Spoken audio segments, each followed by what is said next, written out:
Carlo আনচেলত্তির ঘোষণা অনুযায়ী স্কটল্যান্ডের বিরুদ্ধে নেইমার জুনিয়র মাঠে নামছেন, তার মানে ফাইনালি নেইমার ইজ ব্যাক। তবে এখানে একটা প্রশ্ন আছে, নেইমার জুনিয়র মাঠে নামার পর কিছু কিছু ঘটনা ঘটবে। ভক্ত হিসেবে খুব সচেতনভাবে এই বিষয়টা আপনাকে হ্যান্ডেল করতে হবে, ভালো করে বুঝতে হবে। যদি না বোঝেন তাহলে ভেজাল লাগতে পারে। কেন এই কথাগুলো বললাম জানেন? নেইমার জুনিয়র জাতীয় দলে ফেরার পর তার কাছ থেকে প্রত্যাশিত পারফরমেন্স যদি পাওয়া না যায়, এখন আপনি বলবেন ভাই নেইমারের কাছ থেকেও যদি পাওয়া না যায় এই প্রশ্নটাকে করা যায়? অবশ্যই যায়।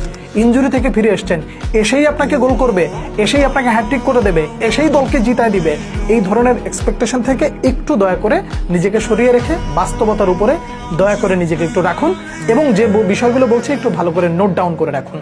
নেইমার জুনিয়র ইনজুরি থেকে ফিরে এসে যে এই বিষয়গুলো আপনাকে করে দেবেই এর যেমন নিশ্চয়তা নেই, একই সাথে তিনি যেগুলো করতে পারেন না এই কথাটা কিন্তু মোটেও বলছি না। নেইমার জুনিয়র যোগ্য একজন মানুষ।